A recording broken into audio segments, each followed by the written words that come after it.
Já está disponível o livro As Doutrinas do Inferno e Suas Manipulações Dentro das Igrejas. Adquira hoje mesmo.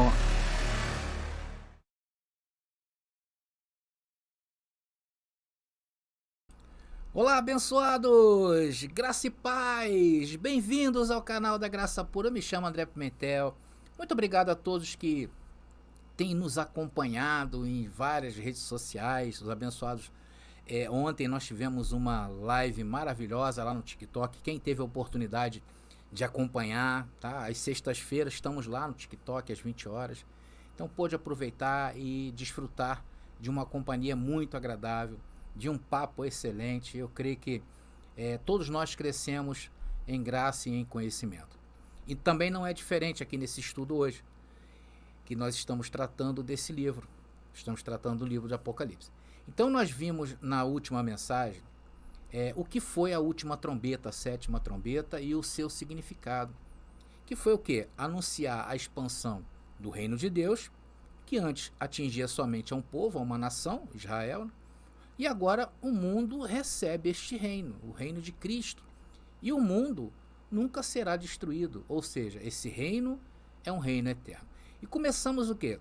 A analisar mais uma passagem desse incrível livro, que é a passagem da mulher e o dragão, que é o clímax do livro, né? O clímax do livro é no meio do livro.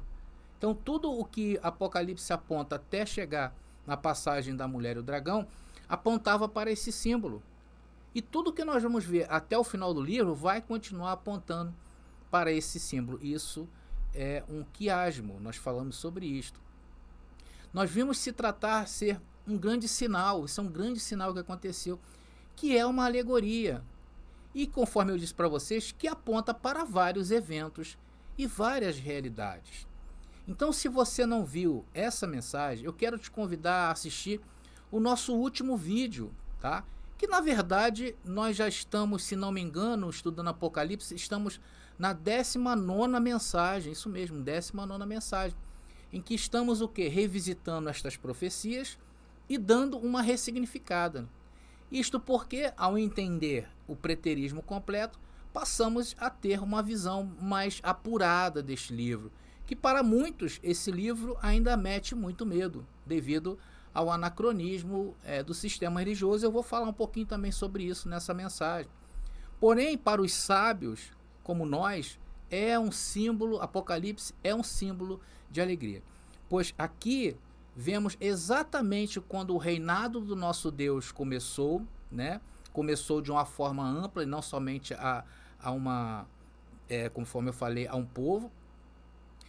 Vimos que não terá fim de dias, isto, né? Enquanto houver o quê? Um filho de Deus habitando em um corpo. Ou seja, estamos em tempos eternos e haverá o reino eterno de Cristo nesses tempos eternos. E o evangelho, ele será eterno. E a graça, que é o coração de Deus, está acima de todos nós, acima de pactos, acima de tudo. Porque a graça esteve, está e estará no coração de Deus. Então, se você não viu todas as partes, eu criei uma playlist exclusiva só para você ir lá e ver todos os vídeos, desfrutar. Olha, eu criei também apostilas que falam sobre Apocalipse, que vai te ajudar a entender melhor este livro e a nossa visão sobre ele. Então é importante também você, claro, se você quiser se aprofundar nessas profecias, eu te aconselho aí a hoje mesmo a adquirir as nossas apostila, tá bom? Irmãos, e hoje nós vamos encerrar essa gloriosa passagem da mulher e o dragão. Nós vamos entender um pouco mais esse símbolo, né? E vamos pegar, né, esse dragão de jeito aí e vamos explicar para vocês, tá? Mas antes disto, eu gostaria de convidar todos vocês que ainda não se inscreveram no nosso canal, se inscreve no nosso canal, deixa o seu like, toca o sininho para que o YouTube te avise e fale: o André está no ar com a Graça Pura, para que você não perca nenhum dos nossos episódios e tudo o que acontece na Graça Pura. Comentem à vontade, comentário é importante, comentário significa engajamento. Coloque aí de repente alguma dúvida, coloque aí o seu ponto de vista. A ideia aqui não é refutar. A gente às vezes, né, fala aqui de alguns comentários idiotas, né, que aí fica difícil, né, abençoado? A gente tem um trabalho tão grande de preparar uma mensagem sólida, em que pelo menos a pessoa que está refutando, que seja uma refutação com inteligência, que a gente vai bater palma também, porque eu respeito as várias visões diferentes que existem dentro do Apocalipse, tá bom? Então quero convidar também vocês amanhã no domingo às 11 horas e às 19 horas vamos ter aí uma mensagem arrebatadora. Não percam o domingo às 11 horas da manhã com vídeo e às 19 horas também com vídeo. E segunda-feira vamos estar aqui com o nosso abençoado Jonas Barros, né? O abençoado Jonas Barros da cidade de Curitiba vai estar cantando, ele canta também, vai estar trazendo como ele encontrou essa graça, o que aconteceu com ele. Vocês vão ver que o abençoado é bem animado. Ele também tem um canal aqui no YouTube, tá? E lembrando a vocês que na outra segunda, dia 15, se não me engano, nós vamos ter a presença do abençoado Geraldo Moraes. Já confirmou comigo, já fechou comigo. Então essa semana eu vou estar divulgando melhor, tá? A presença do abençoado aqui no nosso canal. Tá legal, queridos? Mediante isso aí, fala o livro, né? Os abençoados querem que eu fale do livro. No finalzinho eu falo do livro. Um livro que você precisa ter, que é a Doutrina do Inferno. Bom, queridos, então vamos lá? É por isso que eu falo, a cereja do bolo. É por isso que eu falo, vem pra graça que eu te explico.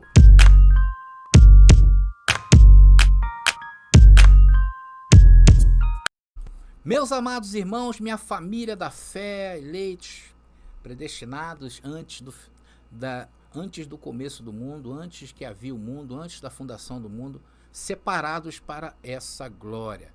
Bom, queridos, nós vamos mudar um pouquinho a dinâmica aqui das nossas mensagens. Eu vou estar apresentando vários versículos, como é comum nosso, né? A gente não fica de falácias, né? A gente aqui apresenta um comentário e vem com um texto que vai nos embasar daquilo que nós estamos falando. Então, tudo que é aquilo que a gente fala não é o que eu acho, é o que nós interpretamos das Escrituras. É muito fácil eu vir aqui só falar e não apresentar nenhum versículo. Porém, quando eu leio alguns versículos, a mensagem acaba ficando um pouco extensa. Então, para evitar isso, eu vou trazer os versículos, continuar trazendo os versículos, mas muitos versículos eu não vou ler, só vou dar só uma pincelada e a gente vai continuar para a gente trazer mais dinamismo às nossas mensagens, tá bom? Então, abençoado, nós estamos analisando o livro de Apocalipse e paramos aonde? No clímax, né, do livro, que é a mulher e o dragão. E estamos na metade, ou seja, quando o clímax do livro, ele apresenta no meio do livro o clímax, nós entendemos que isso é uma prova genuína de que o Apocalipse é um livro que tem uma assinatura da literatura hebraica, né? Por quê? Porque esse tipo de narrativa ele é muito comum e presente em vários livros dentro dessa literatura, tanto antiga como as atuais. Por isso que eu falo, quem não viu lá a última mensagem, nós tratamos de um termo chamado quiasmo, né? Vá lá para você entender melhor sobre isto, tá legal? Agora vamos ao texto, e eu vou ler, que evidencia a mulher e suas vestes, seus adornos e o famoso dragão que nós vamos ver nessa mensagem. Diz o texto ali, olha, Apocalipse capítulo 12, versículo 1 e 2. Foi visto no céu ali o sinal, um grande sinal, falamos sobre esse sinal na primeira parte, uma mulher vestida de sol, com a lua sob os pés e uma coroa de 12 estrelas na cabeça. Ela estava grávida e gritava por causa das dores de parto e de agonia de dar à luz. Irmãos, o texto que diz que a mulher ela estava vestida de sol, né? E o que isso representa dentro da cultura judaica, né? Vamos ver Salmos 104, versículo 1 e 2, a parte A. E tá ali, olha, todo o meu ser louve ao Senhor, o salmista escreve, e no final ele, louvando ao Senhor, ele diz ali, ó, envolto no manto de luz. Então esse salmista, ele usa a palavra luz, e João diz vestida de sol, né? Apocalipse, ele fala em sol. O que seria o sol nesse caso aí? É a glória da comunidade da aliança do Senhor. E diz o texto que ela está com a lua a seus pés, simbolizando sua posição espiritual. Então, o sol, ele representa a glória da comunidade, né, da aliança do Senhor, E a lua representa a posição espiritual em que essa mulher está centrada. E o texto também diz que há o quê? 12 estrelas em sua cabeça. E isso é o quê? Uma identificação com Israel, a 12 tribos. E aí eu botei Gênesis capítulo 37, versículo 9, onde era aquele sonho que José teve, né? E os seus irmãos ali ficaram com ciúme, inveja dele, né? Como pode alguém vai reverenciar, vai se curvar para o menor da casa, porque José era o menor. Diz ali, o sol e a lua e 11 estrelas se curvaram diante de mim. E José era essa 12ª estrela. Então essa descrição é uma referência a uma passagem muito importante para os judeus, que descreve o quê? A glória final de Sião, na era vindoura. Isaías capítulo 60, versículo 1 ao 3, está ali, ó. Levante-se e brilhe, porque vem a tua luz, a glória do Senhor vai nascendo sobre ti, pois eis que as trevas cobrirão a terra, e as trevas as nações, mas o Senhor se levantará sobre ti, e a sua glória se verá sobre ti. E as nações andarão pela tua luz, e os reis pelo esplendor do teu nascimento. Então, quando Isaías, que é conhecido, o profeta messiânico, anunciou o novo Sião. E é justamente o que nós estamos vendo aí neste símbolo da mulher, a mulher, né? A mulher simbolizando as dores de parto, né? Que ela pode ser direcionada às novas criaturas que estavam vindo, ao reino de Deus. Ou seja, ela faz alusão a vários acontecimentos. Por isso que é importante, é muito importante essa passagem, você entender ela, né? E ela também faz a menção, lá em Isaías, atenção, em Isaías, em Apocalipse capítulo 12, versículo 5, tá aí para vocês verem, tá? Aqui, que é mesmo, vamos dizer assim, está dentro desse contexto, está dizendo que a mulher deu à luz a um filho, que governará todas as nações com cetro de ferro. Ele foi arrebatado para junto de Deus e de seu trono. Essa passagem, ela está se referindo ao Messias, tá? Depois vocês confiram aí as passagens paralelas, lá em Salmos capítulo 2 e capítulo 9. Então, o que foi dado à luz por esta mulher, e que mais tarde ascendeu ao céu, ocorre simplesmente para identificar a mulher com Israel. Tá, abençoado? A mulher, ela representa Israel. Olha só que coisa incrível, né? Mas em Apocalipse, capítulo 12, versículo 1 e 2, está aparecendo para vocês aqui, nesta visão, atenção, não fala sobre o Messias, como eu li lá em Apocalipse, capítulo 12, versículo 5. Ali estava falando do Messias, mas aqui no começo, onde nós estamos tratando da mulher grávida, e ela vai lutar com o dragão, ou o dragão vai lutar com ela, não é uma referência ao Messias, tá bom? Estamos entendidos, abençoado? Apocalipse capítulo 12, versículo 5, bota aí de novo, fala sobre o Messias. Mas em Apocalipse capítulo 12, versículo 1 e 2, coloca de novo, não fala sobre o Messias. Estamos entendidos sobre a mulher? Vamos agora passar ao dragão, que é o que? O antagonista dessa alegoria, né? É o contrário, é a oposição, atenção. Vamos entrar numa parte também muito importante. Irmãos, esse dragão, ele é identificado claramente no versículo 9. Aí, aparecendo para vocês. Esse dragão, aí você vê que o termo ali usado é Drakon, né, que é em grego. A antiga serpente, chamado diabo ou Satanás, que engana o mundo todo, foi lançado na terra com seus anjos. Irmãos, no Novo Testamento, a palavra dragão é um termo exclusivo do Apocalipse, tá? E vem do grego. Essa palavra não é usada em nenhum lugar do Novo Testamento, no livro escrito em grego, tá? Não é usada essa palavra dragão. Existe um exegeta, tá? Muito famoso no sistema religioso, chamado Vine, tá? W.E. Vine. Ele fez um comentário muito famoso, né? Esse exegeta, ele é muito famoso e muito também celebrado no sistema religioso. Ele fez a seguinte frase que ele deixou registrado em seu livro. Tá aí para vocês, olha. Denotava, falando sobre o dragão, denotava um monstro mítico, um dragão, também uma grande serpente, assim chamada por causa de sua acuidade visual. E aí está a referência, né, do dicionário exegético de palavras do Novo Testamento em português. Então Vine, tá, ele observa que a palavra dragão ela pode ter vários significados, incluindo monstro mítico, a grande serpente, tá? Dependendo do contexto que é usada. Pode também ser, como diz o texto, diabo, pode também ser a antiga serpente ou Satanás. Mas independentemente do que se refira a essa palavra, atenção nessa hora, ela sempre está em oposição, ela sempre está em quê? Em antagonismo.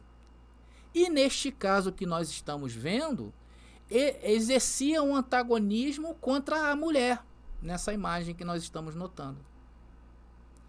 E a oposição a Jesus de Nazaré foi ferrenha e sem trégua por parte dos próprios judeus, porque os judeus perseguiram e mataram Jesus.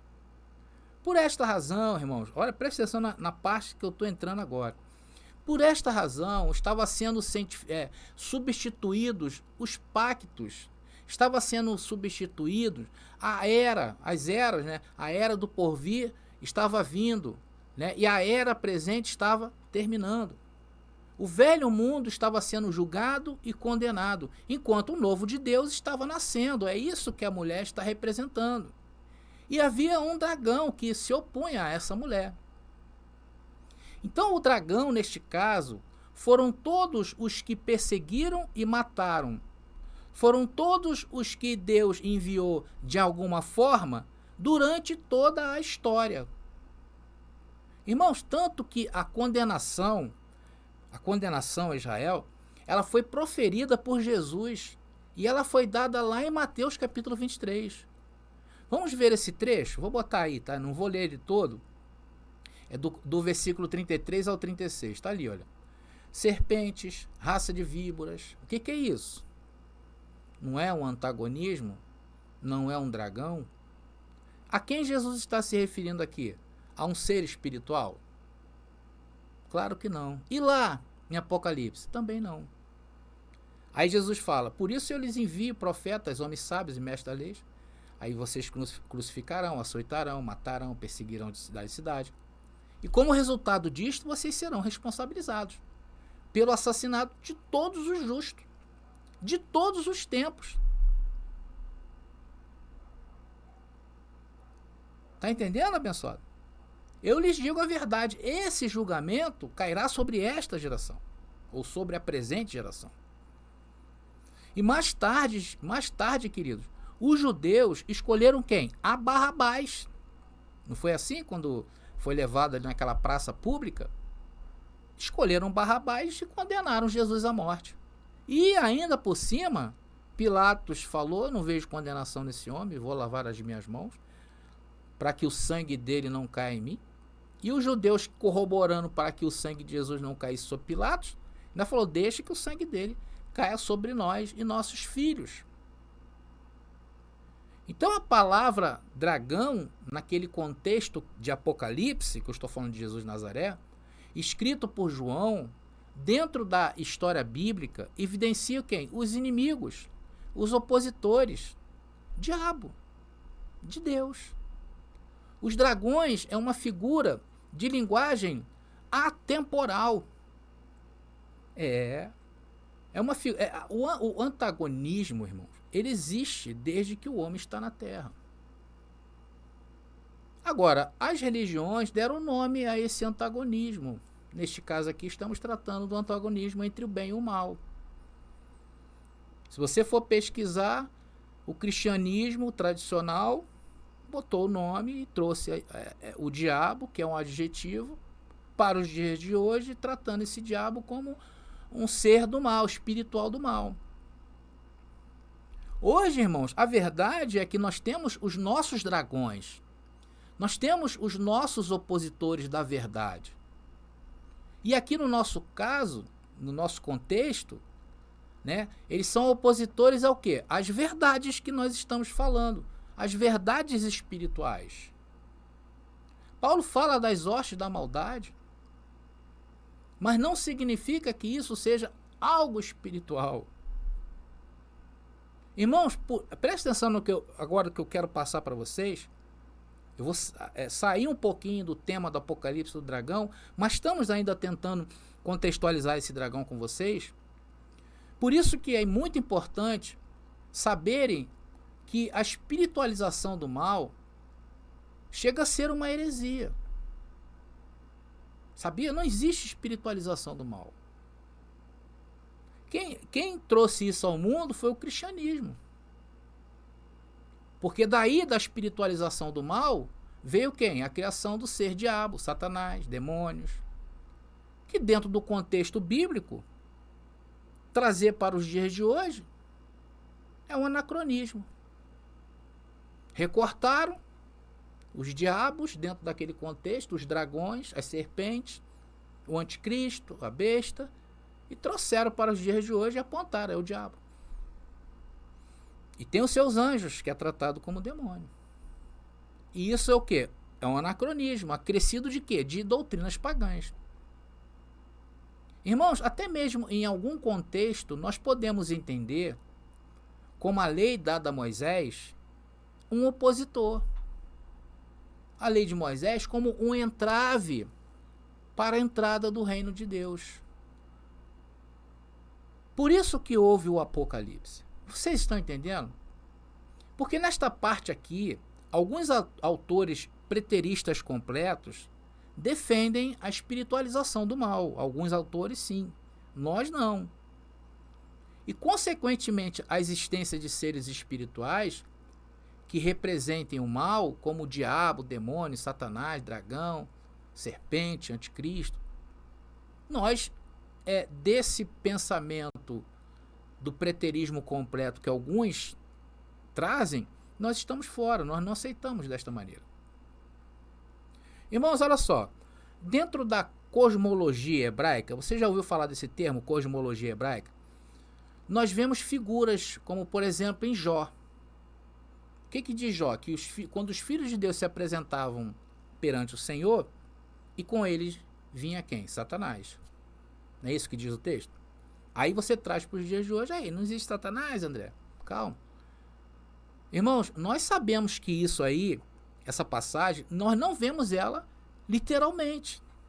Não havia os filhos de Deus chegavam lá e estava Satanás lá. Inclusive eu já trouxe aqui no canal um estudo sobre Jó. Quem eram esses que se apresentavam ali? Os falsos amigos. Os amigos inimigos. Os opositores de Jó. Os invejosos de Jó. Um homem reto e temente a Deus. Glorificado por Deus pelas suas posses. Não é isso que diz o livro? Mas dentro da cosmologia hebraica, e que inclui a Bíblia, devemos entender as coisas naqueles dias e não trazer o entendimento daquela literatura, daquela visão que aqueles homens tinham para os dias de hoje sem fazer um tratamento, irmãos. Achar que, por exemplo, existe um ser espiritual do mal, isso é espiritualizar o mal. Quando você espiritualiza o mal e cria-se dois deuses, e você fala com a sua boca que o ser bom é o maior do que o ser mal, mas ao viver nesta vida, isso acaba causando uma contradição, sim ou não? Por isso que as pessoas, em suas mentes, condenam Deus por acharem que no mundo espiritual há o bem e o mal. Aí muitos falam assim: André, se Deus é bom, por que existe tanta maldade no mundo? Por que existem crianças hoje morrendo de fome? Por que existem crianças aí morrendo estupidamente? Por que existe a fome? Por que poucos têm muito e muitos não têm nada? Por isso que as pessoas questionam isso, né? Por causa da espiritualização do mal. Irmãos, não existe espiritualização do mal. Isso é um erro. Isso é um erro para se acreditar isto nos dias de hoje. Se nós formos trazer isto para os dias de hoje, primeiro, estaremos roubando da cosmologia hebraica e tentando aplicar no mundo de hoje. Mas é isto que o sistema religioso fez. E nós estamos falando isso aqui incansavelmente. E aí vivem quem? As pessoas aí enfeitiçadas por eles, né? Vocês sabem o que é a cosmologia hebraica? Bota aí. É a visão do mundo e o entendimento do universo que se desenvolveram entre o povo judeu no Antigo Testamento. Essa cosmologia foi influenciada pelas crenças religiosas e culturais da época e se reflete na Bíblia através de diversas passagens e referências. Por isso que eu falei para vocês que é importante, ao estudar a palavra, palavras-chave como diabo, pecado, mundo, né? Nós temos que entender elas debaixo do tempo que ela está sendo falada. Um caso clássico desse é a alma. A alma, quando ela aparece a primeira vez dentro da cosmologia hebraica, ela tem um significado. Você passa mais uns séculos ali, já tem um outro entendimento sobre a alma. O que prevalece? O entendimento depois? Aí se você for pegar a história, você vai ver que foram culturas pagãs que foram introduzidas dentro do judaísmo. Você está entendendo, abençoado? Então você tem que ter muito cuidado quando você for fazer um estudo, né, para pegar, por exemplo, lá em Jesus de Nazaré, já havia, o judaísmo estava todo fragmentado.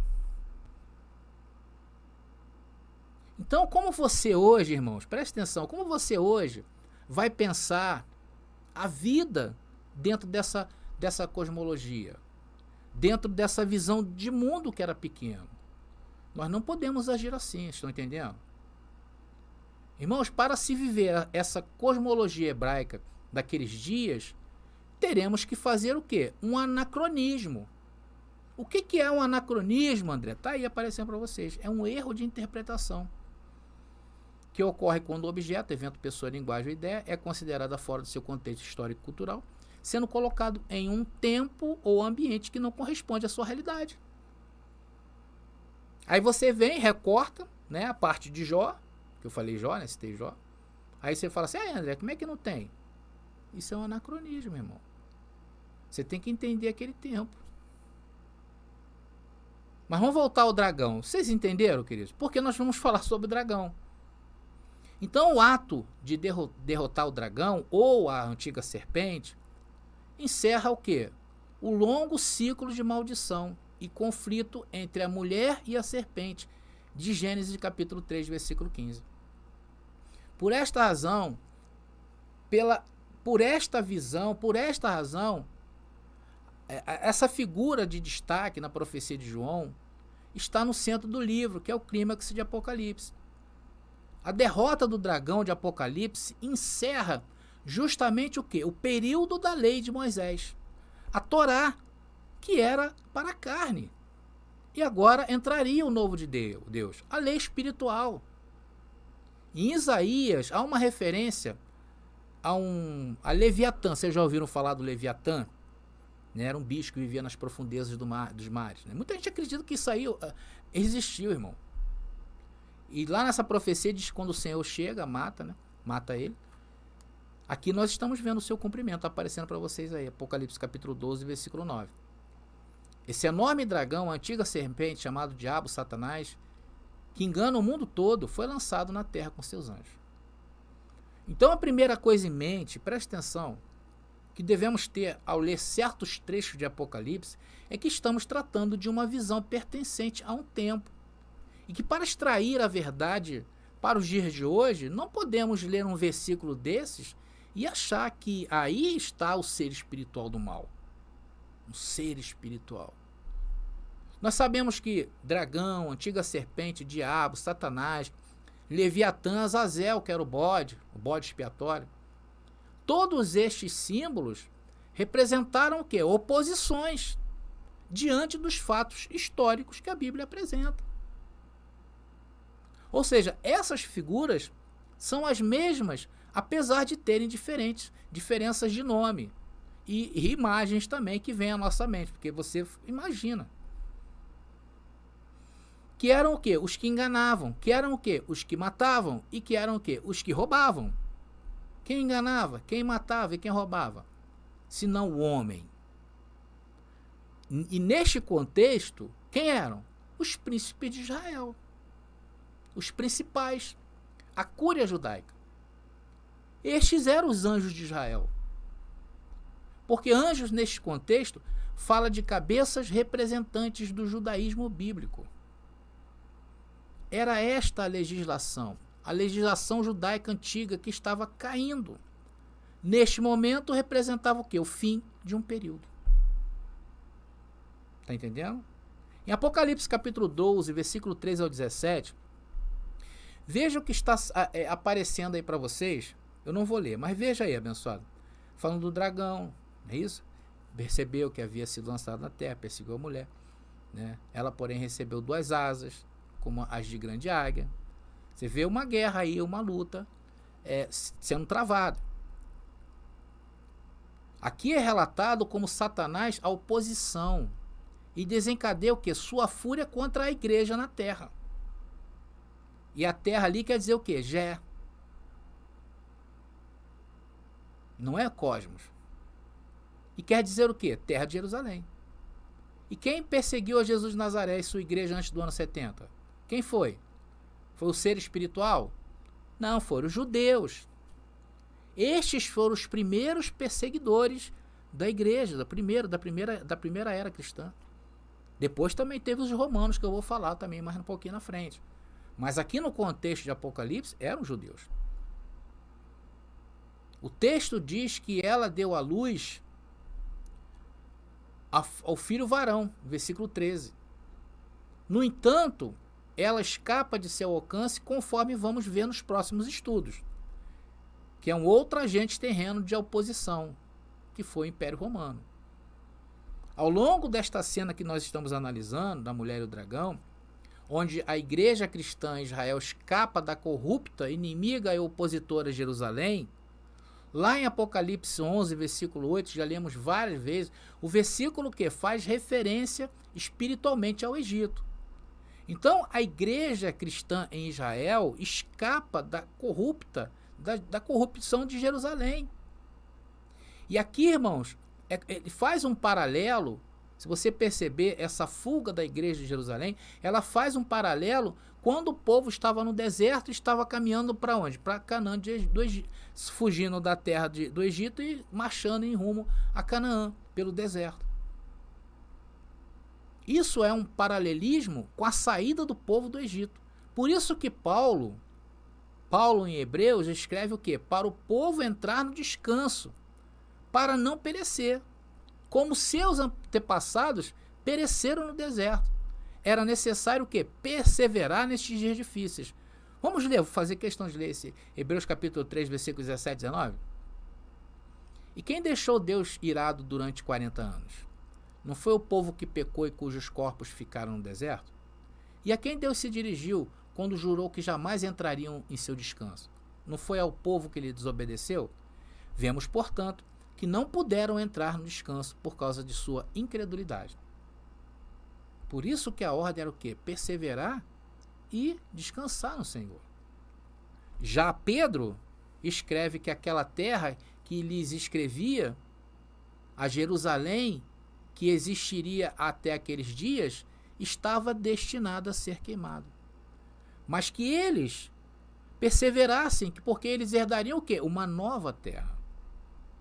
Entendendo que a aliança de Deus com o homem fora das fronteiras de Israel, por todo o mundo. Irmãos, a grande ideia em todas essas imagens é que o poder divino sai para libertar e sustentar a igreja de Deus no primeiro século, no dia da sua perseguição. O mesmo poder que nos tempos antigos fez os milagres do Egito, atravessar o Mar Vermelho e sustentar o povo no deserto, esse é o grande paralelismo que fazemos com a Bíblia, dentro do seu contexto, dentro do pensamento daqueles homens daqueles dias. Aí sim, conseguimos o quê? Alcançar o pleno entendimento do livro de Apocalipse. Sem fazer o quê? Anacronismo, sem aplicar nenhuma exegese. Não precisamos fazer isso, encaixar esses textos nos dias de hoje, dar um jeitinho no que está acontecendo. Não, porque esse aqui é o dragão vermelho, aquele ali é o dragão azul. Nós não precisamos fazer isso. Isso não há sincronismo. Mas, infelizmente, é assim que tem agido o cristianismo tradicional, e vocês sabem disso, há 2000 anos na Terra. Eles fazem isso, causando o quê? Um balbúrdio no mundo até os dias de hoje. As pessoas ficam loucas com esse livro. Entenderam, abençoado? Bom, então estamos aí encerrando essa parte dos estudos no livro de Apocalipse da mulher e o dragão. Uma outra questão bem relevante que eu queria destacar aqui é que nesta visão é que a igreja do primeiro século, em que sua maioria era composta por judeus, os judeus que se arrependeram e começaram a seguir a Cristo, né, no primeiro século, foi o quê? Esses irmãos foram o quê? Guardados da destruição, da perseguição por seus primeiros opositores, que foram os judeus. E foi perseguido por 3 anos e meio, com correspondência entre a visão e o seu cumprimento. Está aparecendo aí Apocalipse capítulo 11, versículo 2, 42 meses. Também, irmãos, é relevante, eu vou falar isso aqui, notar que eles se refugiaram em Pela, que era uma cidade do outro lado do Rio Jordão. Os 144 mil, tendo certo cumprimento em que seus perseguidores, Satanás, tentou arrastá-los com um rio enquanto fugiam, mas não conseguiu. Está aparecendo a referência a Apocalipse 12, aí, 15 e 16. Então, diante disso, o diabo, inimigos, concentra a sua atividade nos outros filhos dessa mãe. Quem são os outros filhos dessa mãe? Era a igreja dos gentios. Entendeu, abençoado? Aparecendo Apocalipse 12, 17, essa perseguição. E no verso 12, há um lamento, não só pelos que habitam na terra. Também, está aparecendo 12, 12 aí para vocês, mas também pelos do mar, de acordo com Apocalipse capítulo 10. Onde um anjo põe na terra, mais uma vez a terra é Gé, a terra habitada daqueles dias, Jerusalém, e o outro no mar, para anunciar julgamentos. O mar pode ser interpretado como muitos povos, nações e línguas e reis, como está aparecendo a referência a essas duas referências. Está vendo, abençoado? E em Apocalipse capítulo 17, versículo 15, tá aí para vocês, é explicitamente interpretado que as muitas águas são povos, multidões, nações e línguas.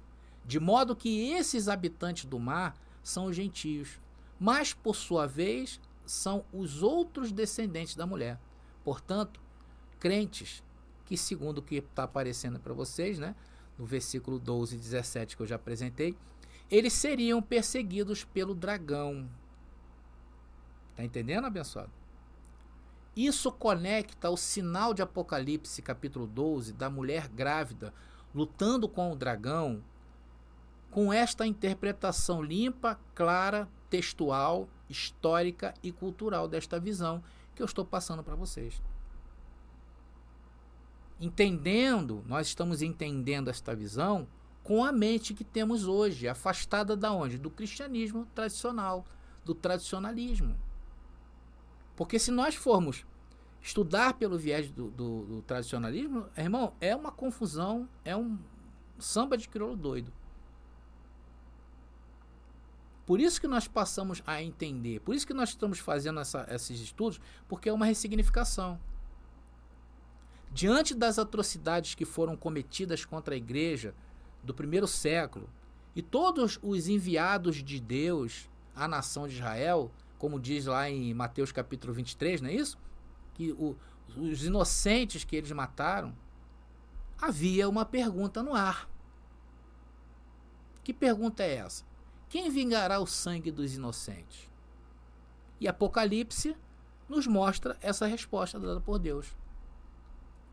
Pelo Deus Criador de todas as coisas. Estão entendendo, abençoados? Então estamos encerrando essa mensagem. Lembrando que essa mensagem ela está na apostila número 10, cheia de detalhes, com mais conteúdo, que não deu para passar aqui nessa mensagem, tá? Tem umas outras coisas aí, principalmente no que tange ali ao dragão, tá? Se você gosta de um estudo mais aprofundado aí, eu aconselho você a adquirir as nossas apostilas, ou não. Lembrando que você é livre, tá legal? Então, nas próximas mensagens deste canal, nós vamos entrar em cheio no segundo opositor, né? No segundo dragão, da igreja do primeiro século, que foi Roma.